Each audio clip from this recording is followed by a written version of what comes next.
सुप्रभात। कस्तूरी कुंडल बसे, कस्तूरी कुंडल बसे, यह हमारी आज की आध्यात्मिक चर्चा का विषय। प्राय कुछ सज्जन ये पूछ दिया करते हैं कि पूजा से क्या फायदा, जिसमें समय बर्बाद किया जाए। इतने समय में कोई अन्य लाभदायक कार्य किया जा सकता है? ऐसे प्रश्न से विमुख ना होकर थोड़े में ही उदाहरण से जवाब दिया जाए तो अच्छा होगा। पूजा से अनंत लाभ हैं, किंतु सूक्ष्म में पूजा का रहस्य जानने से पहले ये जानना आवश्यक है कि पूजा किस लिए है, पूजा क्या है तथा पूजा से हमारा क्या लाभ है। प्रत्येक मनुष्य कोई कार्य करने से पहले उसका फायदा देखता है। बस यही लाभ उसकी समझ में आ जाए तभी वो कार्य करेगा। अधिकतर लोग धन एवं वैभव आदि की प्राप्ति को ही लाभ समझते हैं, किंतु कुछ लाभ इससे भी बढ़कर है। पूजा हमारे अंदर की कमी को पूरा करती है, वह अशांति से शांति का प्राप्त होना। पूजा का अर्थ है कमी को पूरा करना। जैसे किसी के शरीर में घाव हो जाने पर पूछा जाता है कि क्या घाव पूजा की कि नहीं। रामायण में भी आया है कि सुन सिय सत्य आशीष हमारी, पूजा ही मन कामना तुम्हारी। इससे स्पष्ट होता है कि पूजा का अर्थ है कमी का पूरा होना। अब ये प्रश्न उठता है कि कमी क्या चीज़ है। मनुष्य के जीवन में जो मन अशांत है, पूजा उसे शांति में परिवर्तित कर देती है, अर्थात मन को पूर्ण शांति की प्रतीति हो जाती है। यही पूजा से फायदा है। उदाहरणार्थ प्रभु के अनेक नाम है, परंतु हर साधक का एक अपने पसंद का नाम अलग है जो उसे प्रिय लगता है, चुनता है। अब ये सोचने की बात है कि नाम लेना, कीर्तन करना, इससे क्या लाभ? क्या प्रभु सो रहे हैं? क्या हमारी नहीं सुन रहे हैं? क्या हमारी तरफ उनका ध्यान नहीं है?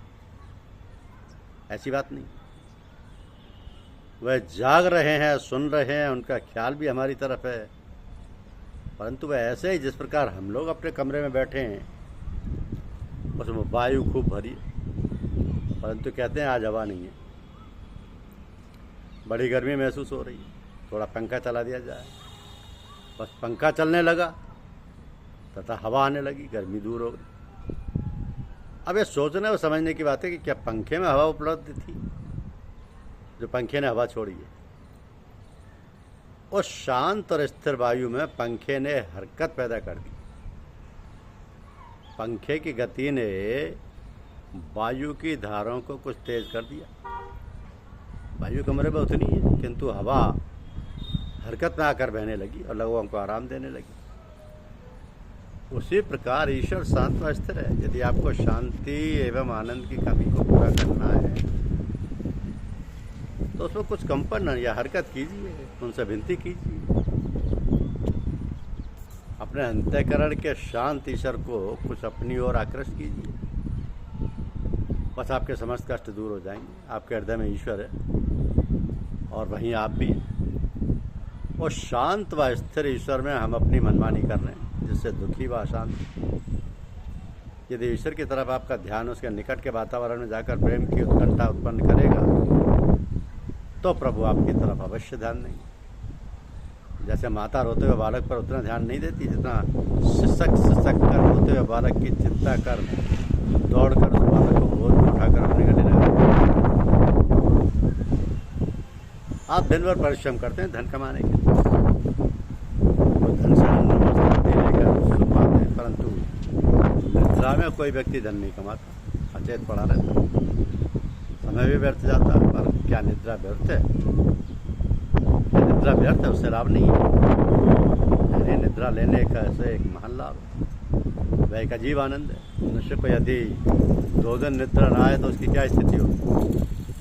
इसी प्रकार थोड़ा और आगे पूजा करने से समझेंगे तो पता लगे चलेगा कि वह पूजा हमारे लिए परम आवश्यक है। इतना ही नहीं, पूजा निद्रा से भी अधिक जरूरी है। ये बहुत महत्वपूर्ण है। अपने हृदय की शांति को प्राप्त करना, मन में उत्कृष्ट भावनाओं को भरना ही पूजा है। हमारे जीवन में एक कमी है, वो हमें खटकती है, वही कमी पूजा से ही पूरी होगी। वो कमी कमी पूजा से ही पूरी पूरी होगी, प्यास पानी से ही पूरी होगी, भोजन से नहीं। भूख भोजन से मिटेगी, पानी से नहीं। निद्रा सोने से ही पूरी होगी, धन से नहीं। उसी प्रकार पूर्ण शांति भगवान की पूजा से मिलेगी। जब शांति की उपलब्धि होगी, उससे प्रेम व आनंद की प्राप्ति होगी। बच्चा माँ से याचना करता हुआ, रोता हुआ माँ की गोद में निर्भय होकर सो जाता है। इसी तरह ये मंत्र, जाप, प्रार्थना, अर्चना, संत कीर्तन आदि, ये सब पूजा का ही विधान है। ये सब पूजा की ही मात्र तैयारी है। पूरी पूजा तो तब आती है जबकि पुजारी पूजा की सामग्री बनाकर पूज्य में समर्पित हो जाता है, या पूजा की सामग्री बनकर पूज्य में समर्पित हो जाता है। जैसे पुष्प प्रभु को समर्पित करते हैं, उसी प्रकार एक दिन अपने आप को ही जब भगवान के चरणों में समर्पित कर देंगे, वो दिन धन्य होगा, वो घड़ी धन्य होगी कि हे नाथ दया कर सुनो हमारी, बना दो बिगड़ी दशा हमारी, बना दो बिगड़ी दशा हमारी। ये पूजा जो है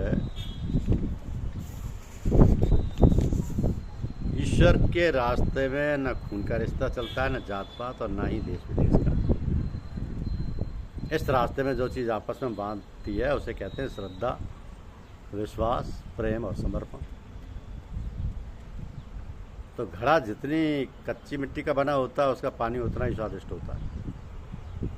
इसी प्रकार हमारा दिल जितना मुलायम पिघलने वाला होगा, उतनी अच्छी इबादत कर सकेगा।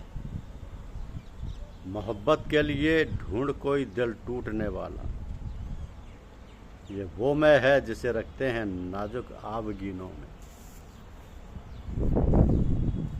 इष्ट भगवान के प्रति स्थूल सिर झुकाने का नाटक करने से कुछ नहीं होगा। झुकना होता है दिल से, फिर चाहे सिर झुके या ना झुके। जब दिल हो किसी के कदमों में, फिर सिर झुका हो या ना झुका हो, बंदगी तो अपनी फितरत है, फिर चाहे खुदा हो या ना हो। गुरु को स्थूल शरीर तक ही सीमित मान लेना एक बहुत बड़ी भूल है। गुरु एक तत्व है जो शरीर में नहीं बंधा है, उसका दायरा ईश्वर के ही समान विशाल है। प्रत्येक व्यक्ति का पूजा के विषय में अपना एक अलग दृष्टिकोण होता है। उसका पूजा करने का ढंग भी अलग होगा, उसकी पूजा करने की गति भी अलग होगी। यदि हम जमीन को खाली छोड़ देते हैं तो उसमें विभिन्न प्रकार की अवांछित घास फूस उगाया करती। वैसे यदि हम अपने मन को खाली छोड़ देंगे तो उसमें तरह तरह के उटपटांग विचार आने लगेंगे। अतः अच्छा हो कि हम अपने मन को शुभ विचारों से भरा रखें। यदि और कोई शुभ विचार ना मिले तो मंत्र रूपी शुभ विचार तो करीब करीब हर साधक के पास होता ही है। मूर्ति पूजक साधक प्राय मंदिरों, गुरुओं को फल, फूल, माला इत्यादि भेंट में चढ़ाया करते हैं। हमें याद होना चाहिए कि फूल किसी वृक्ष का श्रेष्ठतम भाग होता है। तो जिस प्रकार फूल किसी वृक्ष का श्रेष्ठतम भाग होता है, उसी प्रकार हमें अपने जीवन का कुछ श्रेष्ठतम मंदिर में गुरु को भेंट करना चाहिए। फूल चढ़ाकर तो एक प्रकार से हम अपने स्वार्थ के लिए वृक्ष के प्रति हिंसा किया करते हैं। फूल न लेकर उसके प्रतीक को लें। यदि हमने भूत में कोई गलतियां, पाप किए हों तो वर्तमान में उसका चिंतन कर अपनी शक्ति को अव्यय ना करें। बस इतना भर काफ़ी है कि उन गलतियों, पापों की पुनरावृत्ति ना हो। कस्तूरी कुंडल बसे, मृग ढूंढे वन माय, ऐसे घट घट राम है दुनिया देखे ना। जब तक हम बाहर की ओर भटकते रहेंगे तब तक कुछ प्राप्त नहीं होगा। जो प्राप्त होना है वो अंदर झांकने से प्राप्त होगा, और अंदर झांकने की कला किसी सद्गुरु से प्राप्त होगी। वो पूजा से ही प्राप्त होगी। जिसने भी पाया ठहर कर अंदर झांक कर ही पाया। बहुत ढूंढा न पाया आसमानों में ज़मीनों में, वो निकले मेरे जुल्मत खाना एक दिल के मकीनों में। धावक जब दौड़ते हैं तो अपने अपने ट्रैक में ही दौड़ते हैं। जब कोई धावक अन्य प्रतिद्वंदी धावक को उसको ट्रैक में जाकर टंगड़ी मारने की कोशिश करता है तो डिस्क्वालीफाई कर दिया जाता है। इसी प्रकार साधक अपनी अपनी साधना अपने अपने तरह से किया करते हैं। तो यदि कोई साधक किसी दूसरे साधक से ईर्ष्या द्वेष इत्यादि करता है तो स्वयं डिस्क्वालीफाई होने का खतरा मोल लेता है। बहुत पढ़ने से प्राय बुद्धि भ्रमयुक्त हो जाती है और तर्कशील बुद्धि से आस्तिकता अक्सर नष्ट हो जाती है। किसी कवि ने कहा है कि बना दो बुद्धिहीन भगवान, बना दो बुद्धिहीन भगवान, तर्क शक्ति सारी ही हर लो, हरो ज्ञान विज्ञान, भर दो हृदय श्रद्धा भक्ति से, करो प्रेम का दान, बना दो बुद्धिहीन भगवान। तो हम गले सड़े गंदे गाली गलौज वाले शब्दों का प्रयोग करने से बाज आना चाहिए। ऐसे शब्द हमारे अंतःकरण को मलिन करने के साथ साथ हमारे चारों ओर भी वैसे ही अणुओं परमाणुओं का निर्माण करते हैं। यदि किसी संत महात्मा का सत्संग उपलब्ध ना हो तो पुस्तकों से भी कुछ हद तक सत्संग किया जा सकता है। वेद, शास्त्र, पुराण, रामायण, गीता, संत फकीरों के जीवन चरित्र पढ़ने में बहुत मदद करते हैं। धन्यवाद।